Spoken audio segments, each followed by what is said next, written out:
quando abri a porta da minha casa naquela quinta-feira de tarde e vi duas assistentes sociais paradas na varanda com aquelas pastas pretas debaixo do braço. Eu já sabia que a coisa tinha ido longe demais. Longe demais. Mas não estava preparado pro que ia ouvir. Não mesmo. Fazia um calor absurdo naquele dia. Um daqueles dias em que o ar fica pesado, grudento, e você sua só de existir. Eu tinha acabado de voltar da marcenaria onde faço uns bicos quando preciso de uma grana extra. Tava suado, cansado, os joelhos doendo daquele jeito que dói quando você tem mais de 60 e passou o dia em pé trabalhando com madeira pesada. Tudo o que eu queria era tomar um banho gelado, preparar o almoço pro Gabriel, que ia chegar da escola em 2 horas, e talvez tirar uma soneca antes dele voltar. Era quinta-feira, e quinta-feira era dia de fazer aquele estrogonofe que ele amava. Eu tinha comprado a carne de manhã cedo, antes de ir trabalhar. Mas aí eu vi as duas mulheres na varanda. E soube. Só de olhar para elas, eu soube que não era visita social. Não era alguém vendendo alguma coisa. Não era vizinha pedindo açúcar emprestado. Era problema grande. A mais velha, uma mulher de uns 50 e poucos anos com cabelo preso num coque tão apertado que parecia doer, tinha aquela expressão que eu já conhecia. Bem demais. Aquela mistura de pena e julgamento que as pessoas fazem quando acham que estão lidando com um velho problemático. Os óculos dela escorregavam um pouco no nariz suado, e ela empurrava eles de volta pro lugar com o dedo indicador enquanto me encarava. A mais nova, devia ter uns 30 anos, segurava a pasta com as duas mãos na frente do corpo, quase como um escudo. Ela parecia desconfortável, nervosa. Mas a mais velha, essa tinha cara de quem já tinha visto de tudo e não ia se impressionar com nada. Respirei fundo e forcei um sorriso. Minha camisa de trabalho estava grudada nas costas de tanto suor, e eu devia estar parecendo um mendigo com aquela roupa toda suja de serragem. Mas não tinha jeito. Não tinha como eu ter previsto que elas iam aparecer logo hoje. Boa tarde. Cumprimentei, tentando manter a voz firme e controlada. Posso ajudar? A mais velha não perdeu tempo com amenidades. Foi direto ao ponto, daquele jeito burocrático e frio que só quem trabalha há muito tempo em serviço público consegue ter. Senhor Mário Silva? Ela perguntou, embora já soubesse a resposta. Provavelmente tinha minha foto na pasta que ela segurava. Sou eu, respondi. Meu nome é Sônia Almeida, sou assistente social. Essa aqui é minha colega, Paula Rodrigues. Recebemos denúncias graves sobre maus-tratos ao seu neto, o pequeno Gabriel Silva Santos. Precisamos conversar com o senhor sobre isso. Agora. Maus-tratos. Aquela palavra caiu no meu peito como uma pedra jogada do alto de um prédio. Meus joelhos, que já estavam doendo antes, quase falharam. Agarrei na maçaneta da porta para me equilibrar e a Sônia percebeu. Os olhos dela se estreitaram, como se aquilo fosse mais uma evidência contra mim. Olha só, o velho nem consegue ficar de pé direito. Como é que cuida de uma criança? Eu sabia exatamente o que ela estava pensando. Já tinha visto aquele olhar antes. De professores, de médicos, de gente no supermercado. Um homem velho criando um menino pequeno sozinho. Sempre vai ter gente achando estranho. Sempre vai ter aquela desconfiança velada. Será que ele dá conta? Será que não é perigoso? Onde está a mãe da criança? Entrem, falei, afastando da porta e fazendo um gesto para elas entrarem.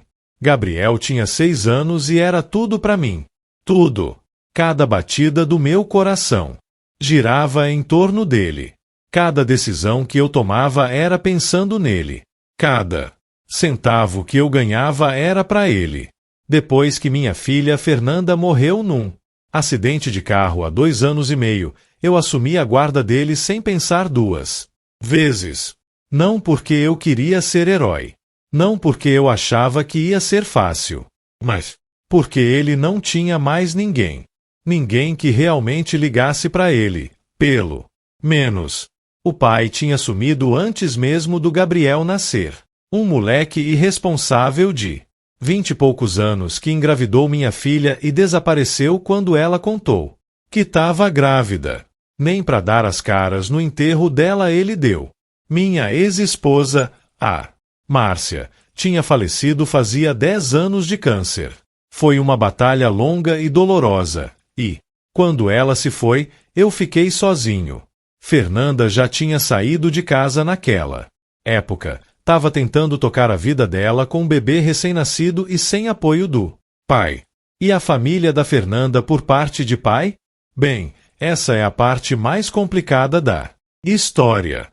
A mais dolorosa também. As 2 assistentes sociais entraram e ficaram paradas na sala, os olhos percorrendo cada canto do ambiente.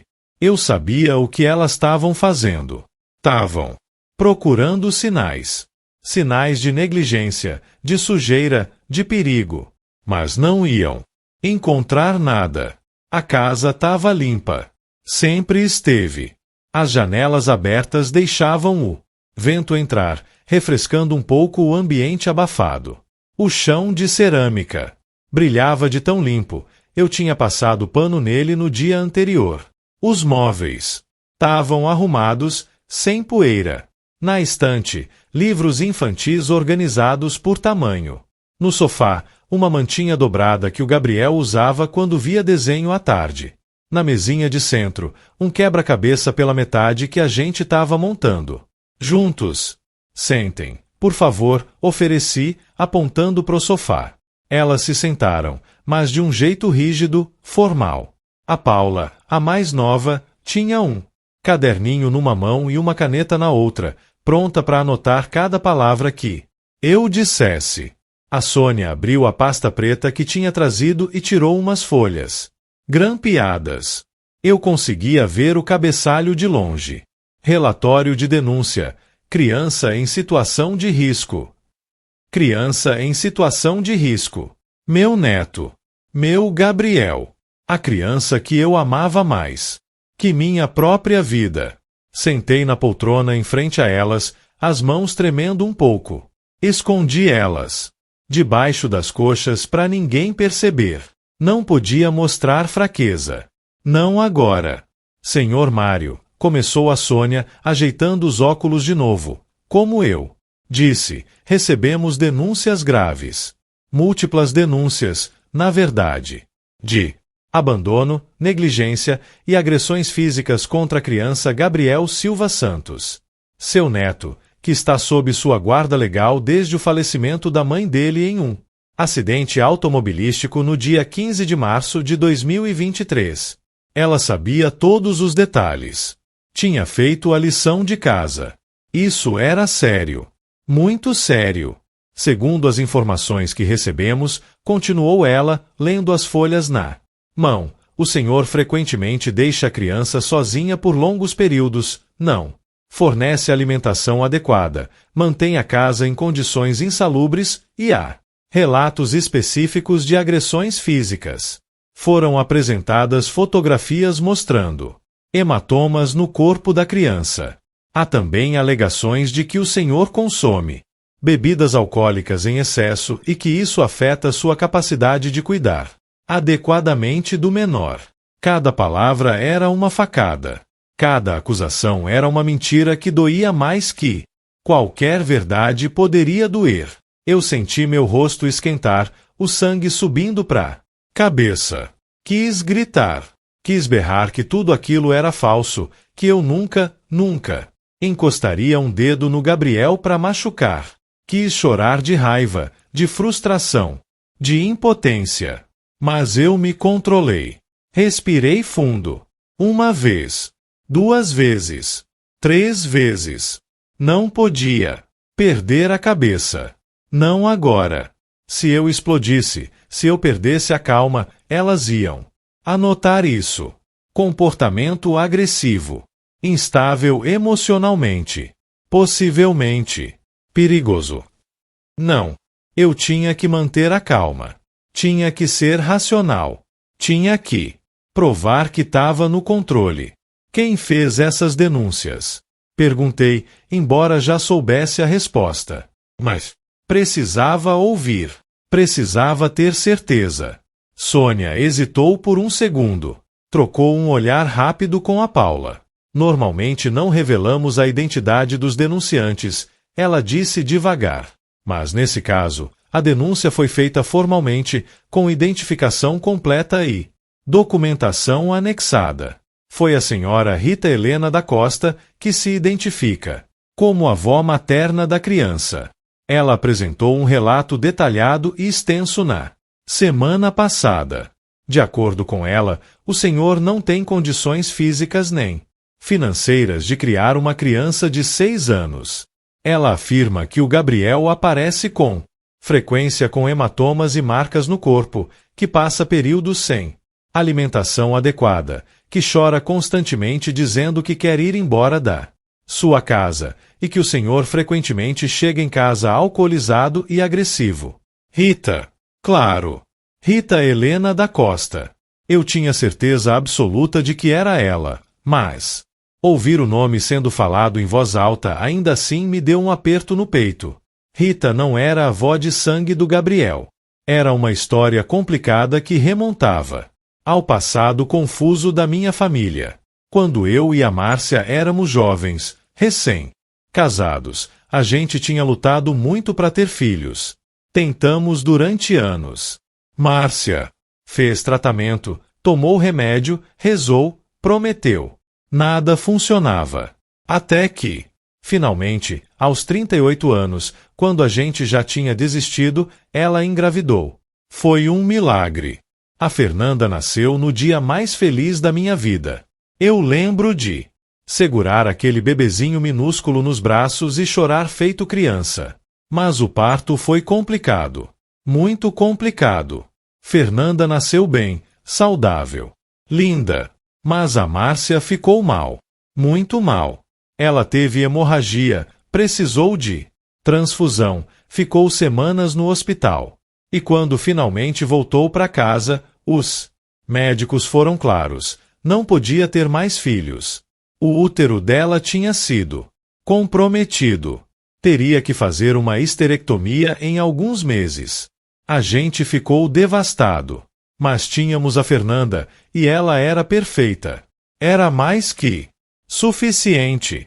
A gente decidiu que ia dar para ela todo o amor que tínhamos para dar para 10 filhos. Mas meu irmão, o Cláudio, sempre foi diferente de mim. A gente nunca foi próximo. Ele era 5 anos mais novo, sempre foi o mimado da família, o favorito da minha mãe. Quando os nossos pais morreram, ele ficou com a casa deles e com uma grana boa de herança. Eu não me importei. Já tinha minha vida, minha família. Não precisava de nada deles. Cláudio casou com uma mulher chamada Rita. Uma mulher que desde o começo eu achei estranha, interesseira, calculista. Ela vinha de uma família pobre e viu no Cláudio uma oportunidade de subir na vida. E funcionou.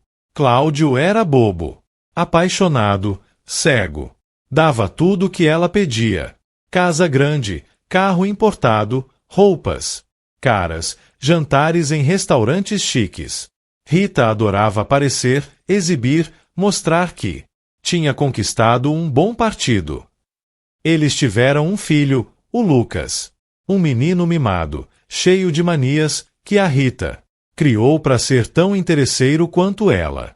Eu e a Márcia tentamos manter contato com o Cláudio, mas era difícil. A Rita não gostava de nós. Achava que a gente era pobretão, que envergonhava ela. Quando a Fernanda era pequena, tentei algumas vezes fazer reuniões de família, juntar as primas, mas a Rita sempre arrumava desculpa para não ir ou ficava o tempo todo de cara fechada, reclamando de tudo. Com o tempo, a gente foi se afastando. Foi melhor assim. Menos estresse. Menos falsidade.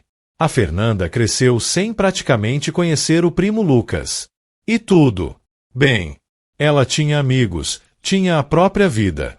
Quando a Márcia morreu de câncer, o Cláudio nem apareceu no velório. Mandou flores caras e um cartão formal. A Rita não deu as caras. Fiquei arrasado, mas não surpreso. Era exatamente o que eu esperava deles.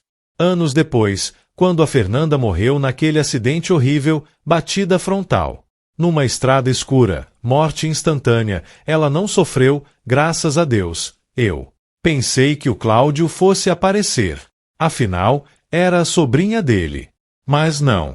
Nem ele, nem a Rita deram as caras. Zero. Nada. Como se a Fernanda nunca tivesse existido. E aí, 3 meses depois do enterro, quando eu estava começando a me reerguer, a tentar criar uma rotina com o Gabriel, a processar o luto enquanto tentava ser forte. Pelo meu neto, a Rita apareceu. Lembro até hoje. Era um sábado de manhã. Eu estava fazendo panqueca pro Gabriel. Ele estava sentado na mesa da cozinha, ainda de pijama, os olhinhos inchados de sono, assistindo desenho no tablet. Eu tinha aprendido a fazer panqueca do jeito que ele gostava, fininhas, com geleia de morango por cima. A Fernanda sempre fazia assim para ele, e eu tinha decorado a receita para continuar aquela tradição. Bateram na porta. Forte. Insistente. Assustei. Eram 8 da manhã de um sábado. Quem batia daquele jeito? Abri a porta e lá estava ela. Rita. Mas não era a Rita que eu lembrava de anos atrás. Essa Rita estava mais velha, mais gorda, com cabelo pintado de um loiro artificial e roupas apertadas demais para a idade. Tinha 2 homens com ela. Um era o Lucas, o filho dela, que devia ter uns 30 e poucos anos agora.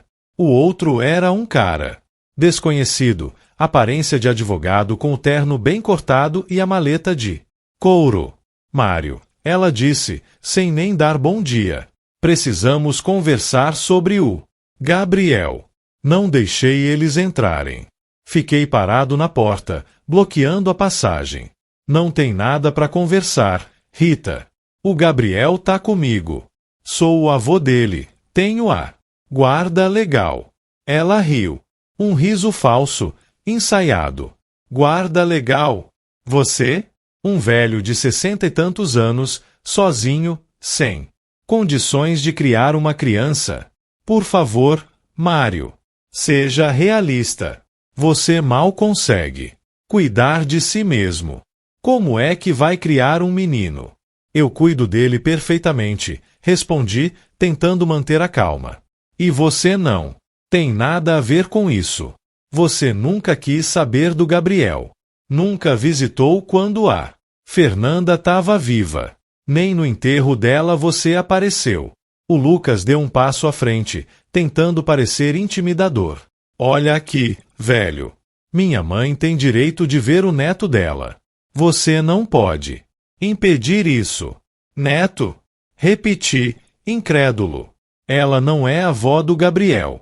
Não tem nenhum laço de sangue com ele. Você não é tio dele. Vocês não são nada pro Gabriel. Foi quando o advogado entrou na conversa. Ele tirou uns papéis da maleta e mostrou para mim. Senhor Mário, a senhora Rita é oficialmente reconhecida como familiar da criança através do vínculo matrimonial com o irmão do senhor. Pela lei, ela tem direito de requerer visitação. Estamos aqui para resolver isso de forma amigável, mas, se necessário, entraremos com um processo judicial. Foi nesse momento que eu entendi o jogo. Não era sobre o Gabriel. Nunca foi. Era sobre grana. A Fernanda tinha deixado um seguro de vida. 300 mil. Uma quantia considerável. E tinha deixado também um apartamento de 2 quartos que ela tinha comprado com muito sacrifício. No testamento, tudo foi pro Gabriel. Mas como? Ele era menor de idade. O tutor legal era o responsável por administrar esses bens, até ele completar 18 anos. Rita tinha descoberto sobre o dinheiro e queria colocar as mãos nele. Simples. Assim. Saiam da minha casa, mandei, tentando fechar a porta. Rita botou o pé na porta, impedindo que eu fechasse. Você vai se arrepender disso, Mário. Vou conseguir a guarda desse menino. Vou provar que você não tem condições de criar ele. E quando eu conseguir, você nunca mais vai ver seu netinho de novo. Nunca mais. Ela tirou o pé e eles foram embora. Mas a ameaça ficou no ar, pesada, real. Foi naquele dia que eu tomei uma decisão. Uma decisão que mudaria tudo. Uma decisão que parecia extrema, mas que acabaria salvando a gente. Instalei câmeras. Fui numa loja de eletrônicos, gastei uma grana que eu não tinha e comprei 6 câmeras de segurança. Nada muito sofisticado. Aquelas câmeras simples que gravam em HD e guardam tudo numa nuvem. Passei o fim de semana inteiro instalando. Uma na sala, uma na cozinha, uma no corredor, uma na área de serviço, uma na sala de brinquedos e uma na varanda. Não coloquei no quarto do Gabriel porque eu respeito a privacidade dele. Uma criança merece ter seu espaço. Mas todos os outros ambientes da casa ficaram cobertos. Cada canto, cada momento. As câmeras gravavam 24 horas por dia, 7 dias por semana. Ficavam ali, silenciosas, discretas, mas vendo tudo, registrando tudo, guardando tudo. E agora, 3 meses depois, sentado na minha sala com 2 assistentes sociais, me acusando de maltratar meu próprio neto, eu sabia que aquelas câmeras iam ser minha salvação. Olhei para Sônia e para Paula. Respirei fundo. Antes de vocês continuarem com essas acusações, falei, a voz firme agora. Tem uma coisa que eu preciso mostrar para vocês. Senhor Mário, primeiro precisamos terminar de ouvir as... Não, interrompi. Não estava sendo desrespeitoso. Só estava sendo direto. Vocês vão querer ver isso. Prometo. Levantei e fui até o escritório. Meu notebook estava em cima da mesa, aberto. Peguei ele e voltei para a sala. Minhas mãos tremiam enquanto eu abria os arquivos. Não era de medo. Era de raiva. Raiva de ter que fazer isso. Raiva de ter que expor minha vida, minha intimidade, meus momentos privados com meu neto. Mas não tinha escolha. Sentei de novo na poltrona, o notebook no colo, virado para as 2 mulheres. 3 meses atrás, comecei abrindo a interface das câmeras, depois que a Rita apareceu aqui pela 3ª vez gritando ameaças na minha porta, dizendo que ia me tirar o Gabriel de qualquer jeito, que ia provar que eu era incapaz, que ia destruir minha vida. Eu instalei câmeras de segurança. Aqui na sala, na cozinha, no corredor, na sala de brinquedos, na área de serviço, na varanda. Todos os espaços comuns da casa. Não no quarto dele porque eu respeito a privacidade do menino. Mas em todo o resto. As 2 assistentes sociais trocaram um olhar. A Paula parecia curiosa. A Sônia, cética. Senhor Mário, disse Sônia devagar, gravações de segurança podem ser úteis em algumas situações, mas elas não necessariamente provam. Só assistam, pedi. Por favor. Depois vocês podem tirar as conclusões que quiserem. Abri a primeira pasta. Tinha centenas, talvez milhares de vídeos organizados por data e hora. Cada arquivo marcado com o local da câmera. Sala, cozinha, corredor. Tudo meticulosamente organizado e arquivado. Cliquei num arquivo aleatório. Era de 1 semana atrás. Quarta-feira, 2 da tarde. A câmera da cozinha. No vídeo, eu estava na cozinha fazendo o almoço. O arroz fervia na panela, o cheiro de carne refogada devia estar enchendo a casa. Gabriel entrou correndo, a mochila ainda nas costas, pulando de tanta animação. Vovô, vovô! A professora disse que eu tirei nota máxima na prova de matemática. Olha aqui! Ele mostrava um papel amassado, a prova com um grande 10, marcado em vermelho no topo. No vídeo, eu larguei a colher que estava usando para mexer a carne, limpei as mãos num pano e peguei meu neto no colo. Rodei com ele pela cozinha, os dois rindo. Feito loucos. Ele segurava a prova no alto, como se fosse um troféu. Depois botei ele sentado na bancada da pia e dei um beijo na testa dele. Isso é o meu campeão. Sabia que você era bom demais. Você estudou direitinho. Como a gente combinou, né? Tá vendo como o estudo vale a pena? Hoje o almoço vai ser especial. Vou fazer aquele macarrão com molho de tomate que você adora. De sobremesa tem brigadeiro. Brigadeiro! Gabriel gritou animado. Você é o melhor vovô do mundo. Pausei o vídeo e olhei para as duas assistentes sociais. A Paula tinha lágrimas nos olhos. Ela piscava rápido tentando esconder, mas eu vi. A Sônia mantinha a expressão neutra, mas alguma coisa tinha mudado no olhar dela. Senhor Mário, um vídeo isolado não necessariamente começou Sônia. Não é um vídeo isolado, interrompi gentilmente. São milhares. Literalmente. Podem ver aqui. Abri a visualização em grade. A tela ficou cheia de miniaturas de vídeos. Centenas delas. Talvez milhares. Tantas que elas precisaram rolar a página várias vezes só para ver uma fração do que tinha ali. Cada vídeo era um pedaço da nossa vida, da nossa rotina, do nosso dia a dia juntos. Cliquei em outro, escolhido aleatoriamente. Manhã de domingo. Café da manhã. O vídeo mostrava a mesa da cozinha arrumada. Tinha de tudo. Pão francês. Quentinho. Manteiga. Geleia de morango e de goiaba. Queijo. Presunto. Leite. Achocolatado. Suco de laranja espremido na hora. Frutas cortadas em pedacinhos. Banana, mamão, melancia. Tudo bonitinho, organizado, farto. Gabriel estava sentado na cadeira dele, ainda de pijama, o cabelo bagunçado de sono. Ele pegava um pedaço de pão e passava geleia, fazendo aquela lambança. Que criança faz?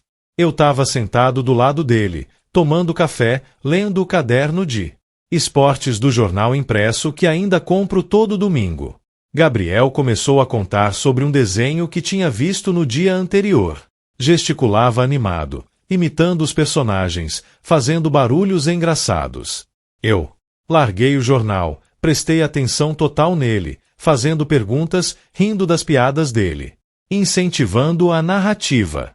Era um momento comum, simples, um café da manhã de domingo normal. Mas tinha tanto amor ali, tanta conexão, tanta cumplicidade. Paula secou uma lágrima com as costas da mão. Sônia ajeitou os óculos de novo. Mas agora não era mais com aquela expressão de julgamento. Era algo diferente. Alguma coisa que parecia vergonha, arrependimento. Vejam esse aqui, disse, clicando em outro arquivo. Esse era de 2 semanas atrás. Tarde de sábado. Gabriel tinha tropeçado na sala, enquanto corria atrás de uma bola. Ele tinha batido o joelho com força na quina da mesinha de centro. Aquela mesinha maldita de madeira maciça que eu tinha feito anos atrás, quando ainda tinha habilidade nas mãos. No vídeo, o som do impacto era alto, seco, doloroso de ouvir. Gabriel gritou e caiu no chão, segurando o joelho, os olhos enchendo de lágrimas instantaneamente. Eu aparecia correndo de outro cômodo.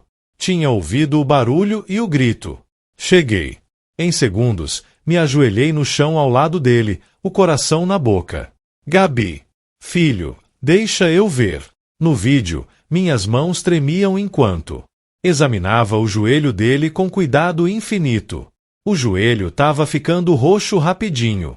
Hematoma feio. Mas não tinha corte, não tava. Inchando demais, o osso parecia intacto. Nada quebrado, graças a Deus. Peguei ele no colo e levei pro sofá. Deitei ele com cuidado, coloquei uma almofada debaixo da perna machucada. Corri para a cozinha e voltei com gelo envolto num pano macio. Coloquei no joelho dele devagar, segurando firme mas com delicadeza. Gabriel chorava, o soluço sacudindo o corpinho pequeno. Eu passava a mão no cabelo dele, falando baixinho. Eu sei que dói, meu amor. Eu sei. Mas vai passar. O vovô tá aqui. Tá tudo bem. Você é forte. É corajoso. A dor vai passar logo logo. Fiquei ali, segurando o gelo, fazendo carinho nele, até ele parar de chorar. Levei 15 minutos. 15 minutos segurando uma compressa de gelo no joelho do meu neto, fazendo ele se sentir seguro, amado, cuidado. Quando o choro passou, limpei o rosto dele com carinho. Botei um curativo no joelho, um daqueles curativos coloridos com desenhos de super-heróis que ele adorava. Então, para distrair ele da dor, comecei a fazer cócegas. Ele começou a rir de verdade. E a gente ficou ali, eu fazendo cócegas, ele rindo, a dor esquecida. Pausei o vídeo e olhei direto nos olhos da Sônia. Esse hematoma, falei, a voz carregada de emoção, esse hematoma que tá no vídeo aqui é o mesmo que a Rita deve ter fotografado no dia seguinte quando veio buscar o Gabriel pro fim de semana dela.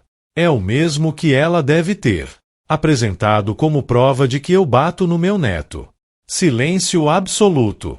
As duas assistentes sociais olhavam fixamente para a tela do notebook sem dizer nada. Sônia tinha tirado os óculos e passava a mão no rosto. Cansada. Paula chorava abertamente agora, sem tentar esconder mais. Tem mais, continuei, minha voz rachada agora. Muito mais. Querem ver? Abri outra pasta. Essa era diferente. Tinha marcado ela especificamente, visitas da Rita, importante. Tinha mais de 20 vídeos ali. Cliquei no primeiro. Era da última vez que a Rita tinha vindo buscar o Gabriel para passar o fim de semana com ela. Eu sou obrigado por lei a permitir visitação. Mesmo sabendo como ela é. Mesmo sabendo que ela usa esses momentos para manipular ele. O vídeo mostrava Gabriel voltando para casa domingo à noite. 8 horas. Ele entrava pela porta da frente arrastando a mochila, os ombros caídos, o rosto inchado de tanto chorar. Os olhos vermelhos, as bochechas manchadas de lágrimas secas. No vídeo, eu aparecia vindo da cozinha, secando as mãos num pano. Assim que vi o estado dele, larguei tudo e corri. Gabi? Filho, o que aconteceu? Gabriel não respondeu. Só desabou a chorar e se jogou nos meus braços. Eu o peguei no colo. Ele estava pesado agora, crescendo rápido, mas eu ainda conseguia carregar ele. Sentei no sofá e segurei ele apertado contra o meu peito enquanto ele chorava e chorava. Levou uns 5 minutos até ele conseguir falar entre os soluços. Ah, a vovó Rita. Ela ficou o tempo todo falando que você é ruim, que você não cuida direito de mim, que eu devia morar com ela, que você é velho demais, que vai morrer logo e eu vou ficar sozinho, e ela falou que se eu não disser pro juiz que quero morar com ela, ela nunca mais vai me levar no parque, e o tio Lucas ficou tirando foto de mim o tempo todo dizendo que era para mandar pro juiz mostrar como eu sou infeliz aqui. Minha garganta fechou. Meu peito doeu. Ver meu neto, meu garotinho, sendo manipulado daquele jeito, sendo usado como ferramenta numa guerra que ele nem entendia direito. Mas eu não quero morar com ela. Vovô, Gabriel continuou, agarrando minha camisa com as mãozinhas. Eu quero ficar aqui com você. Eu amo você. Por favor, não deixa ela me levar embora. Por favor. No vídeo, eu segurava ele mais apertado ainda, as minhas próprias lágrimas começando a cair. Ninguém vai te tirar de mim, filho. Ninguém. Eu prometo. Você vai ficar aqui. Comigo. Sempre. Pausei o vídeo. Não conseguia mais olhar. Fechei os olhos, respirei fundo. Abri os olhos de novo e vi que Paula estava chorando copiosamente agora. Sônia tinha a mão na boca, os olhos arregalados. Isso é, Paula começou, mas não conseguiu terminar. Manipulação, completou Sônia, a voz baixa mas firme. Alienação parental. Abuso psicológico. É exatamente o que é, concordei. E tem muito mais. Vocês querem ver mais? Ou já viram o suficiente? Sônia levantou a mão pedindo um momento. Ela tirou um lenço da bolsa, limpou os olhos, colocou os óculos de volta. Respirou fundo. Quando falou, a voz dela era completamente diferente de quando tinha chegado. Senhor Mário, eu preciso me desculpar. Cheguei aqui com pressupostos. Cheguei pronta para iniciar um processo de remoção da criança. As denúncias eram detalhadas, pareciam críveis. Mas agora, depois de ver isso, está mais que claro que o senhor é vítima de uma campanha sistemática de difamação. Ela fez uma pausa, depois continuou. Eu vejo muitos casos. Muitos mesmo. E infelizmente vejo muitos casos de maus tratos reais. Mas também vejo casos de falsas acusações. E o que me assusta é que falsas acusações como essas, quando bem feitas, podem destruir famílias. Podem tirar crianças de lares seguros e amorosos e colocá-las em situações verdadeiramente perigosas. O que a senhora Rita está fazendo não é apenas imoral. É criminoso. Paula se juntou à colega. O senhor Mário. Gabriel tem muita sorte. Muita sorte mesmo. Nem toda criança que perde a mãe tão cedo tem a sorte de ter um avô que se dedica tanto, que aprende a cozinhar, que tem paciência infinita, que oferece tanto amor. O senhor está fazendo um trabalho extraordinário. Meu peito apertou. Não era de tristeza. Era de alívio. De esperança. Talvez, só talvez, isso fosse acabar bem. Senhor Mário, disse Sônia, já pegando a pasta de volta, vou precisar que o senhor nos envie cópias desses vídeos. Todos que tiverem relevância pro caso. Vou anexar tudo ao nosso relatório. E vou recomendar não apenas o arquivamento imediato da denúncia, mas também que seja aberto um processo contra a senhora Rita por falsa acusação, alienação parental e abuso psicológico de menor. O que ela está fazendo com essa criança é gravíssimo. Eu vou enviar tudo, prometi. Podem contar comigo.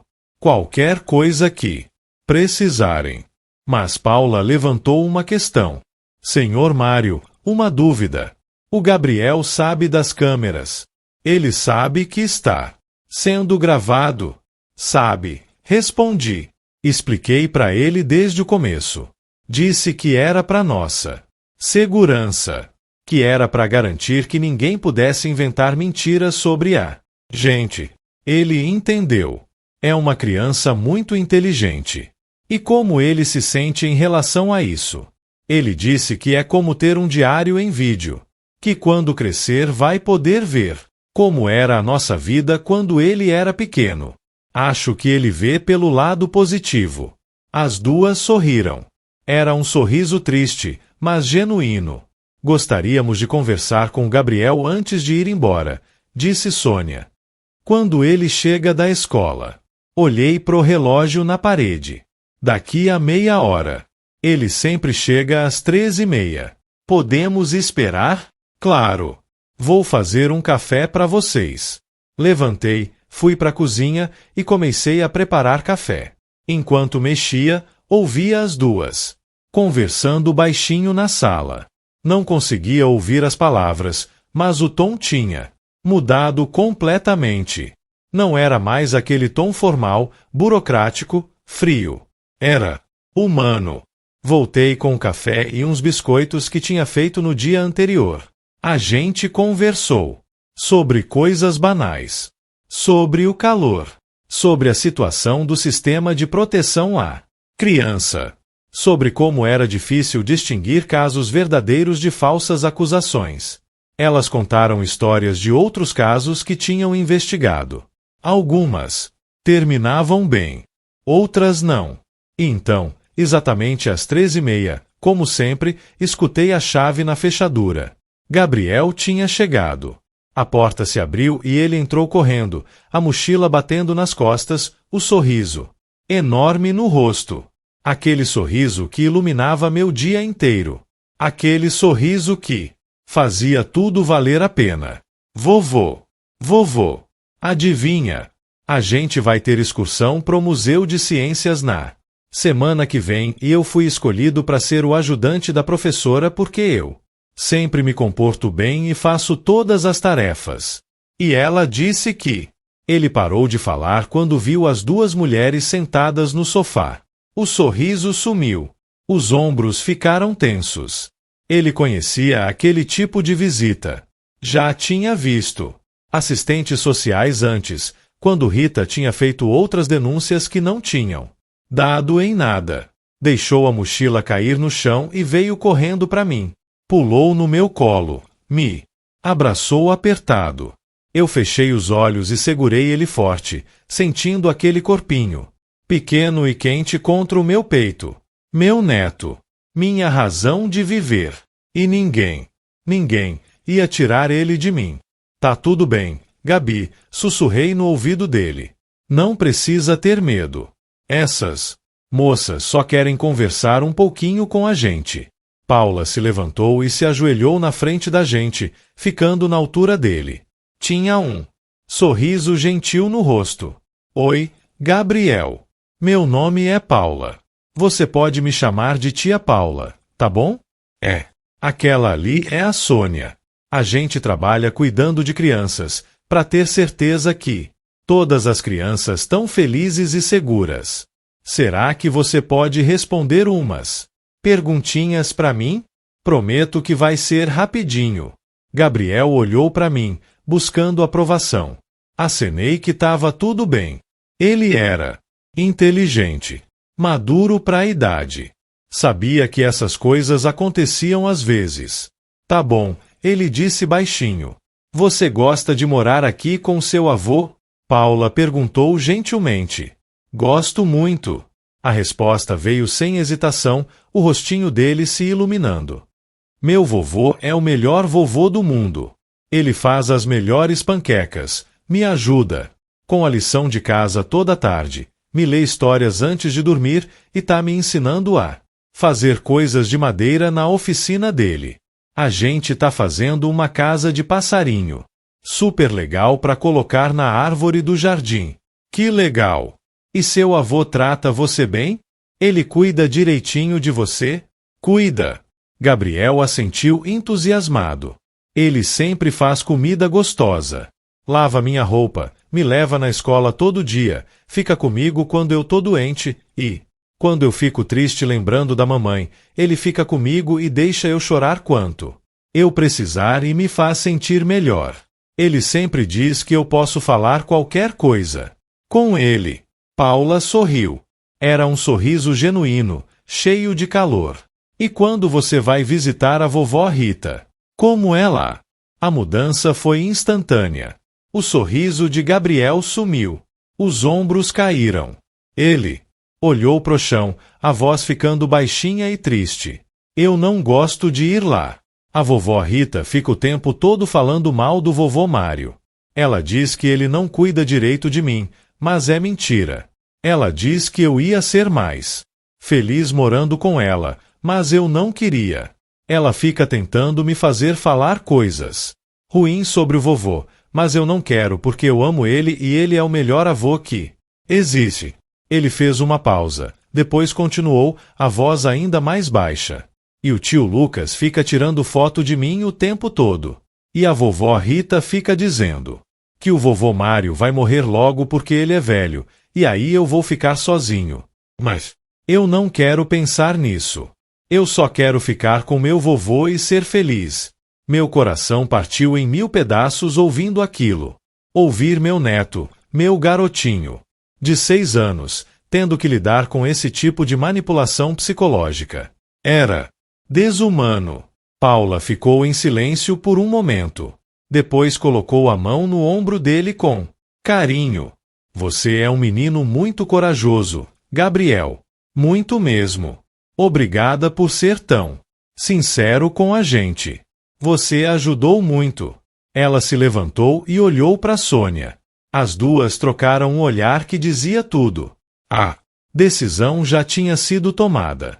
Sônia se aproximou de nós. Quando falou, a voz dela era firme mas gentil. Senhor Mário, vou ser muito direta e sincera com o senhor. Quando chegamos aqui hoje, tínhamos um protocolo a seguir. Tínhamos denúncias graves que pareciam críveis e detalhadas. Estávamos preparadas para iniciar um processo de remoção da criança se necessário. Mas depois de ver os vídeos, depois de conversar com Gabriel, depois de observar a dinâmica entre vocês dois, está cristalino que o senhor não apenas é um tutor adequado, mas é um tutor excepcional. Gabriel está sendo criado num ambiente seguro, amoroso, estruturado.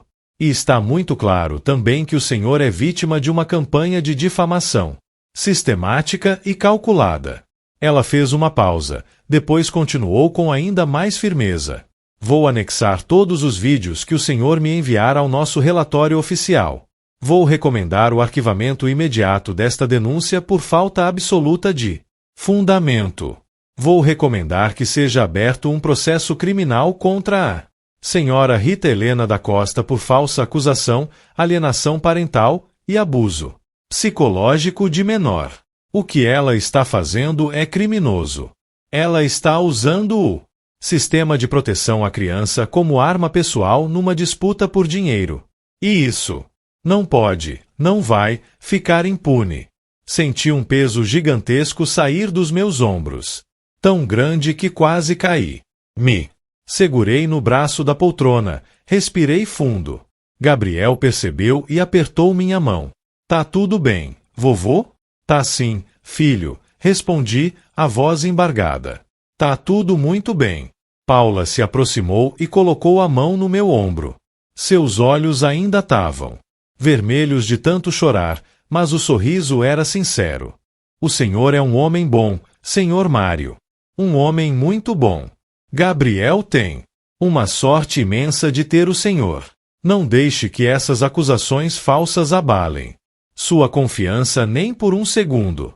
O senhor está fazendo um trabalho extraordinário, e isso está mais que evidente em cada segundo daqueles vídeos. Depois que elas foram embora, carregando cópias de dezenas de vídeos num pendrive que eu tinha preparado, sentei no sofá completamente exausto. Exausto. Física e emocionalmente. Gabriel veio se enroscar do meu lado, e ficamos ali, os dois em silêncio, só curtindo estar juntos, seguros, em paz. Eu passava a mão no cabelo dele devagar, e ele apertava minha outra mão com as duas mãozinhas pequenas. A tarde ia caindo lá fora. O sol deixava aquela luz dourada entrando pela janela. Lá, no quintal, os passarinhos cantavam. A vida continuava. Normal. Simples. Bonita. Vovô, Gabriel disse depois de um tempo, você vai ter que me dar para vovó. Rita! Senti meu coração apertar. Peguei ele no colo, olhei nos olhinhos preocupados. Não, filho. Nunca. Você vai ficar comigo. Pra sempre. Prometo no meu coração. Ele me abraçou forte, bem forte, apertando como se tivesse medo que eu sumisse. Retribuí o abraço, segurando ele com toda a força que tinha, jurando em silêncio que nada, absolutamente nada, ia nos separar. 3 semanas se passaram. 3 semanas de ansiedade, de espera, de medo. Então chegou a decisão judicial. O envelope oficial chegou numa manhã de terça-feira. Minhas mãos tremiam. Enquanto abria, li uma vez, 2 vezes, 3 vezes, só para ter certeza que tinha entendido direito. A denúncia tinha sido arquivada, por falta absoluta de provas. Mais que isso, a juíza tinha determinado a suspensão imediata de todas as visitações de Rita ao Gabriel, até que fosse concluída a investigação criminal contra ela. Rita estava sendo formalmente investigada por falsa acusação e alienação parental. Os vídeos que eu tinha mostrado para as assistentes sociais tinham sido apresentados como prova definitiva. A juíza tinha escrito no despacho que as evidências mostravam claramente uma tentativa calculada e sistemática de difamar o tutor legal através de falsas acusações, com o objetivo de obter benefícios financeiros. Sentei no chão da cozinha e chorei. Chorei de alívio, chorei de raiva por tudo que tinha passado, chorei porque finalmente podia respirar sem medo. As câmeras tinham salvado a gente, literalmente salvado. E é por isso que elas continuam ligadas até hoje, 2 anos depois. É por isso que continuo gravando tudo, todos os dias, todos os momentos. Porque eu aprendi da forma mais dolorosa possível que a verdade precisa de provas. Que boas intenções não são suficientes. Que às vezes você precisa mostrar, não apenas falar. Gabriel agora tem 8 anos. Tá maior, mais esperto, mais independente. Mas ainda dorme abraçado com o ursinho que a Fernanda deu quando ele nasceu. Ainda pede panqueca todo sábado de manhã. Ainda me abraça forte quando chega da escola. Todo dia. E as câmeras continuam ali, silenciosas, discretas, mas sempre presentes, sempre gravando, sempre protegendo, guardando nossa história, provando nossa verdade. Então, quando as pessoas me perguntam se eu não acho exagerado, se eu não acho invasivo, se eu não tenho medo de criar um ambiente de desconfiança, eu respondo de coração: sim, talvez seja exagerado num mundo perfeito. Mas no mundo real, essas câmeras foram a diferença entre manter minha família unida ou vê-la ser destruída por mentiras. Foram a diferença entre criar meu neto em paz ou passar anos em batalhas judiciais. Foram a diferença entre a palavra de um velho cansado e a verdade indiscutível. E quando Rita apareceu com suas acusações, quando disseram que eu abandonava o Gabriel, que eu maltratava ele, que eu não tinha condições de cuidar dele, eu não precisei me defender com palavras. Não precisei implorar para alguém acreditar em mim. Não precisei chorar ou suplicar ou tentar convencer ninguém. Eu só fiz uma coisa. Mostrei às câmeras. E a verdade fez o resto.